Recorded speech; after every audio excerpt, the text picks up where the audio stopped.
Hindi lang isa, hindi lang dalawa, kundi tatlo. Umorder nga ako ng sound card ng TNW F26. Full set na yung in-order ko para wala na problema, bago lahat.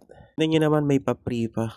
Meron na dyan ring light with cellphone holder, sound card, and microphone. May mahabang earphone din at connector para naman sa may mga iPhone. Ito yung ring light na meron dalawang cellphone holder. Ito na may condenser mic na adjustable. Pwede taasan, pwede babaan.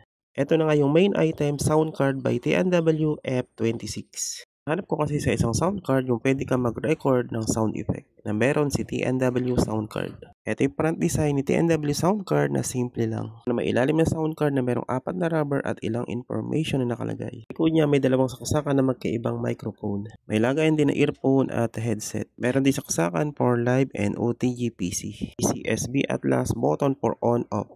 Pag in-on nyo ang sound card, iilaw yung mga button. Pwede nyo palitan ng mga kulay at pwede nyo i-off yung ilaw. Ito na yung full set ng TNW sound card F26. Ito naman siya pag in-on nyo sa gabi. Gagawa ko na lang na ibang video tungkol kung paano maglagay or mag-record ng sariling sound effect. Kung babala ka maging live streamer gaya ko, try mo na si TNW. For song recording, pwede din yan. Check out mo na yan, full set na piliin mo para kompleto.